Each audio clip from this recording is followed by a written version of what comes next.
Something about me, I grew up on the peninsula, but my mother and the other parents in the play group I was a part of as a little kid would often bring us kids up to San Francisco to do stuff. The Academy of Sciences, the parks, and this park, Larson Street Park and Playground, right off of 19th Avenue.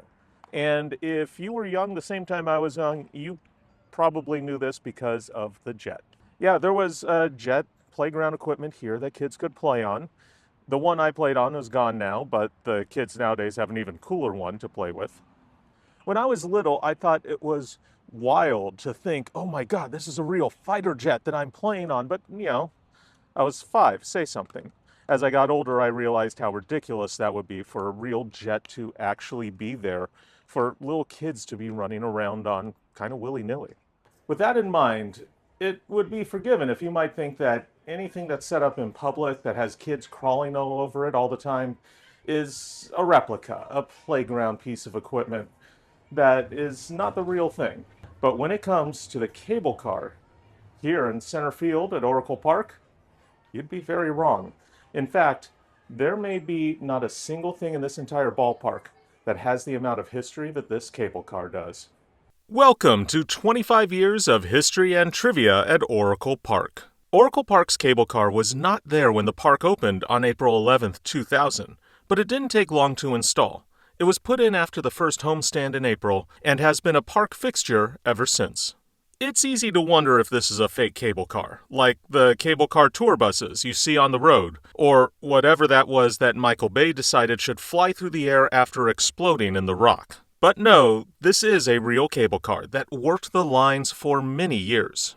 As you explore it, you can see the detail of the car from its working days. It still has its signage from the routes that it worked both on the back and front, as well as the long signs above the roof. There was a point where the Giants put advertising on the car, but it's been restored to its regular style, and I like that in a park plastered with advertising everywhere, this piece of history is without any advertising, even in the spots where it used to have it. When it was in service most recently, this car was number 4, but it was renumbered number 44. Of course, to be a tribute to the great Willie McCovey. So when I say that this cable car has history, how much history does it have? Well, it has all of it. Cable cars were brought to San Francisco in the late 19th century after Andrew Halliday saw a horse-drawn carriage slip and slide down one of San Francisco's steep hills in 1869.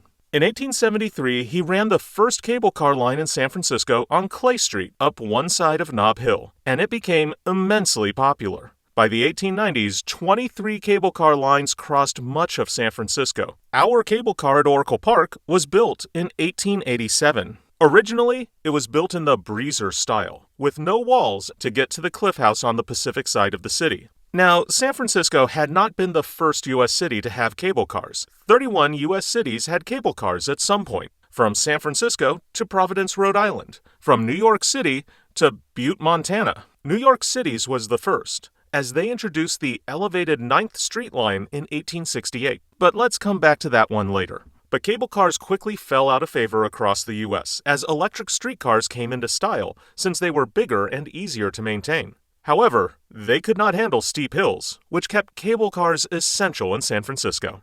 But then, disaster struck. Literally. The 1906 earthquake and fire quite literally decimated the city, and fire burned through all of downtown. Luckily, our Oracle Park cable car worked the lines that went out west, so it was stored that day in a barn on the western half of the city, away from the fire. It was one of only 3 cars of its type to survive the fire. Of 92 total cable cars in service then, only 27 survived the disaster. Something else did not survive the earthquake: the cables in the streets themselves. Cheaper electric streetcars quickly replaced the flatter lines, although cable car lines were repaired and kept up in the hilly areas of the city after 1906. Our Oracle Park car was moved from the eliminated Cliff House line to the Powell Street line, and in 1915, it was rebuilt into the combo car form that it remains in today. It was also renumbered to 504. A new challenge to the cable cars came in the 20th century: gas. Now, much cheaper buses could handle the steep hills. San Francisco was nearly alone, as by the 1940s, almost every other city that once had cable cars had eliminated them. In 1947, San Francisco Mayor Roger Lapham made the first of a few pushes to eliminate the cable cars entirely in favor of buses. This began the cable car wars, where citizen leaders and celebrities alike supported a push to save the cable cars, resulting in an election to change the city charter to save the cable cars, which passed by a 3-to-1 margin. Outside of San Francisco, the last remaining cable car line in use was a stub of that 9th Street line I mentioned earlier in New York City. Most of it south of 155th had been replaced, but one small length served the Bronx, bringing people across the Harlem River to the Polo Grounds. That last stub would be shut down in 1958. The Giants leaving town caused the last cable car line outside of San Francisco to close. Meanwhile, in San Francisco, pop culture had begun associating the cable car and San Francisco together. The 1947 noir film Dark Passage, starring Humphrey Bogart, featured the legendary actor riding a cable car. And in the late 1960s, the NBA's Golden State Warriors wore the famous The City jerseys, with a cable car silhouette around the jersey number on the back. But the biggest cultural identity maker was a local pasta company.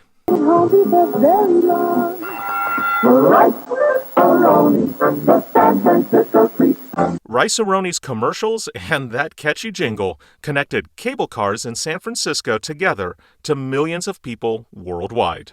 Over the next few decades, cable cars became an essential symbol of San Francisco, becoming a memorable set piece in Michael Bay's destructive car chase in The Rock, and even Star Trek's 23rd Century Future had cable cars still running. Within San Francisco, cable cars were a key part of the local culture as well, becoming an essential part of any city celebration. But one of the most memorable was put on by the Emporium, one of San Francisco's biggest department stores, which put on a Santacade with decorated cable cars, and with Santa Claus riding one down the hill for the crowd. Which cable car did Santa ride? Number 504. That's right, the Oracle Park cable car was Santa's only ride, as it had a reinforced roof able to handle the weight of someone riding on top. This cable car is possibly the most memorable cable car in many San Franciscans' memories. Oracle Park's cable car was renumbered from 504 to number 4 in 1973, and the cable cars have survived, not without turmoil, through today. In the mid-1990s, the number 4 car was removed from service, replaced by a brand new car that took the same number. The old number 4 was put into storage until its new home at the baseball stadium was ready. You can see the new number 4 working the Powell Street line still, but also look out for car number 24, dedicated to Willie Mays on his 85th birthday in 2016, and still decorated in a way that will make any Giants fan happy. But Oracle Park's number 44, from the Cliff House and Earthquake to Santa Claus, and now home run records and World Series, it's seen it all, and now sits at the stadium representing the city history itself in the most memorable way, giving stationary rides and letting fans ring that bell and take home uniquely San Franciscan memories. Okay, let's be honest. Cable cars are no longer the most efficient way to get people around. They certainly aren't the most economical. And these days are kind of the province of tourists. But that's okay. Keeping around things like cable cars are a connection to our past and our history. But it's also a symbol. It's a symbol of our city's history. And it's a young city, but it has a lot of history. And being able to see that cable car, whether it's on souvenirs or models or pictures or sports team logos, it's a part of us in San Francisco. So even if the cable car is the domain of tourists these days and you never go on them, the next time you're at Oracle Park, stop by this one. Think about the history it's been through. Think about all the different versions of San Francisco it's seen, and the good versions of San Francisco that it's going to see in the future. Hopefully with a few more World Series championships. That's it for this week. Thank you so much for watching, and I'll talk to you soon. Thanks to the San Francisco Cable Car Museum and the San Francisco Municipal Railway Museum for helping with the research on this video. You should definitely visit both those museums if you enjoyed this history.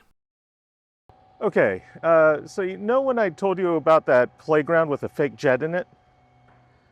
Turns out that was a real jet. What in the Gen X childhood trauma?